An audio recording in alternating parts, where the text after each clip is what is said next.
टूटी स्मृति मंधाना और पलाश मुच्छल की शादी।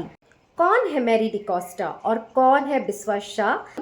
तो अभी जो सोशल मीडिया पर सुर्खियां बनी हुई है कि स्मृति मंधाना और पलाश मुच्छल की शादी चीटिंग के चलते टूट गई है और बहुत सारे नए नए खुलासे रोज इस विषय में हो रहे हैं। स्मृति मंधाना की शादी जो कि 23 नवंबर को होने वाली थी पलाश मुच्छल से, वो क्यों नहीं हो पाई? इन सभी सवालों के जवाब तो आपको सोशल मीडिया पर बहुत मिल जाएंगे, इस एक्सप्लेनेशन में मैं भी दूंगी। बट आज का हमारा ये टॉपिक है कि क्या स्मृति मंधाना और पलाश मुच्छल की शादी टूटना चीटिंग थी?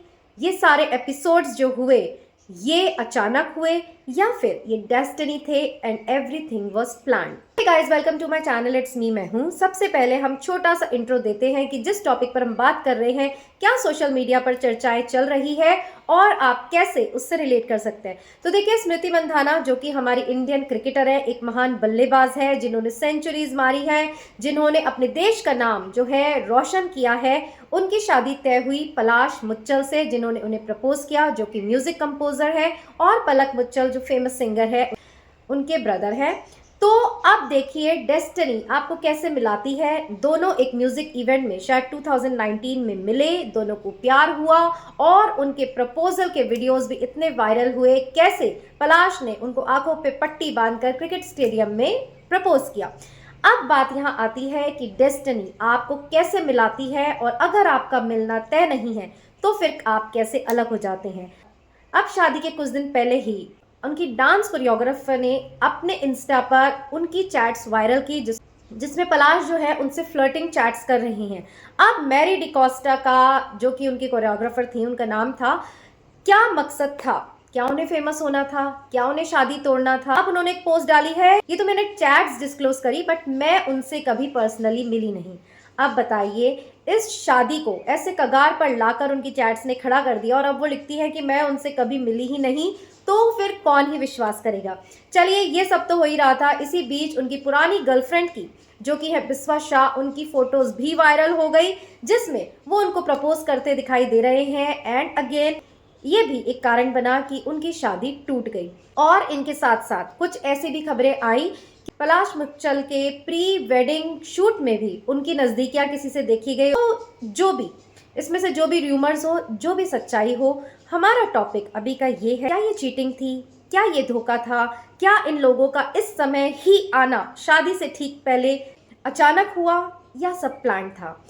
सो देखिए फ्रेंड्स, जैसे कि हम हमारे चैनल पर जीवन की घटनाओं को मोटिवेशनल वे में और स्पिरिचुअल वे में समझने की कोशिश करते हैं, तो अभी ये जो वायरल टॉपिक हो रहा है सोशल मीडिया पे कि वाई पलाश मुच्छल चीटेड स्मृति मंधाना, उस पर हम एक छोटा सा एनालिसिस करेंगे। देखिए, जीवन में हम सोचते हैं, हम लोगों से मिलते हैं, जब हम लोगों से मिलते हैं तब हमें ऐसा लगता है कि ये हमें खुशी देगा, ये हमारा जीवन भर का साथी बनेगा।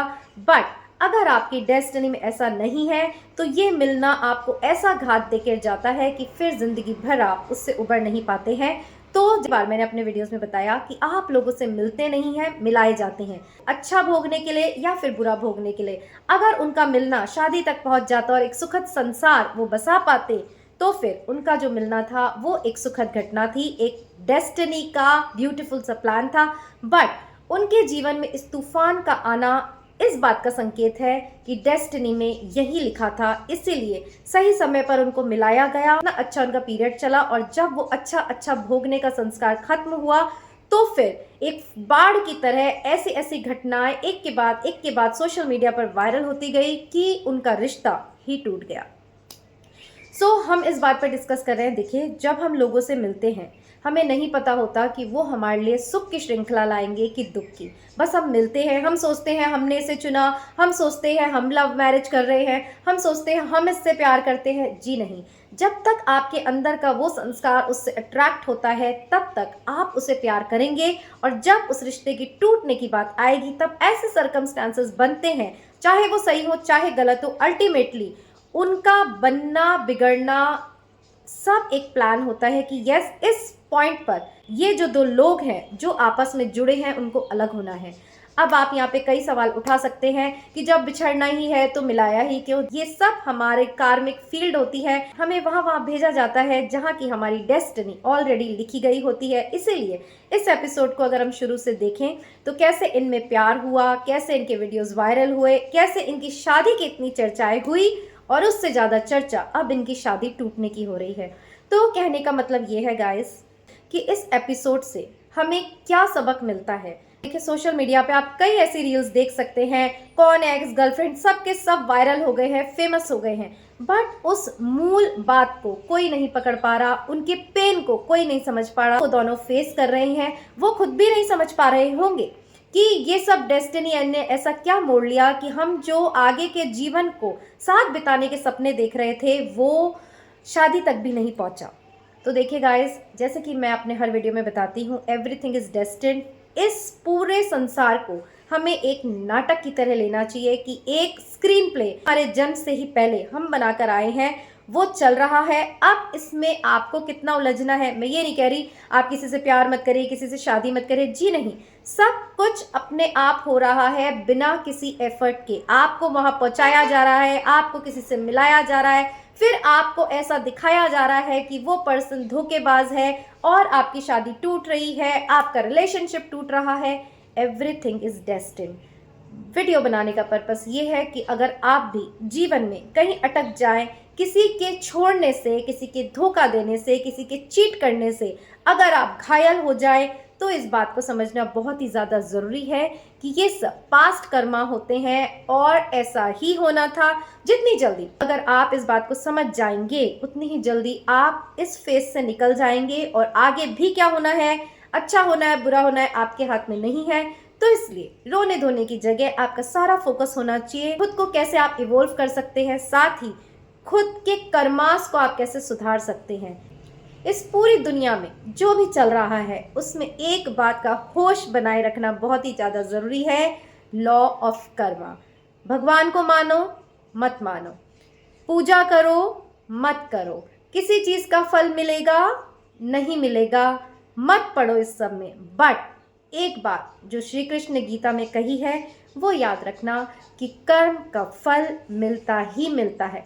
इसलिए कर्म करने में बहुत सजग रहिए। जब हम देखिए, जब इस जन्म में, पिछले जन्मों का तो हमें याद नहीं है, इसलिए हमारी जो स्क्रीन प्ले जो हम लिख कर आए हैं हमारे लिए शॉकिंग होती है, बट एवरीथिंग इज प्लान्ड, ये मैं आपको बता चुकी हूँ। बट इस जन्म में भी जब हम किसी से मिलते हैं, किसी से प्यार करते हैं, किसी को धोखा देते हैं, किसी को आंसू देते हैं, किसी की जिंदगी बर्बाद करते हैं, तो फिर यही सोल्स अगले जन्म में हमारे पार्टनर्स बन के आते हैं और वही लौटाते हैं। तो आपका जो फोकस होना चाहिए वो अपने कर्मा पर होना चाहिए कि आप नहीं चाहते आपकी ऐसी डेस्टिनी बने तो प्रेम दीजिए, धोखा मत दीजिए किसी को कि वो इतना घायल हो जाए कि फिर अगले जन्म तक उसका रिश्ता आपसे जुड़ा रहे। सो होप आपको ये मोटिवेशनल टॉपिक जरूर पसंद आया होगा। प्रीति मंधाना और पलाश मुच्छल के केस में आगे क्या होगा ये तो आप सभी को सोशल मीडिया से पता चल ही जाएगा। अगेन मैं बता दूं, अगर डेस्टिनी में लिखा होता कि उनकी शादी होगी तो फिर ये कोई भी इंस्टेंसेस मैटर नहीं करते, बुद्धि भी वैसे ही चलती है। अगर ये रिश्ता टिकना होगा तो बुद्धि भी ईश्वर आपकी ऐसे ही चलाता है। किसी ने लिख दिया, किसी के लिखने से थोड़ी कुछ होता है। फोटोज आ गई तो हर किसी की गर्लफ्रेंड्स होती है, कोई बात नहीं, वो उस समय गर्लफ्रेंड थी ना, अभी तो वो एक्स गर्लफ्रेंड है। बट जब रिश्ता टूटना होता है चीज आपको प्रिक करती है और वो उसे टूटने की तरफ ही लेके जाती है। इतना खतरनाक खेल होता है डेस्टिनी का। इसलिए हर वीडियो में मैं आपको मोटिवेट करती हूँ, जो हो गया उसे बदला नहीं जा सकता, बट अब जो कर रही हैं उसे आप जरूर बदल सकते हैं। सो होप आपको ये मोटिवेशनल वीडियो जरूर से कुछ एजुकेशनल लगा होगा। चैनल पे नए हैं तो सब्सक्राइब करना मत भूलिएगा, और अगर आप सब्सक्राइब करेंगे तो मिलते रहेंगे इट्स मी मैं हूं पर एक नए टॉपिक के साथ। टिल देन अपना ध्यान रखिएगा।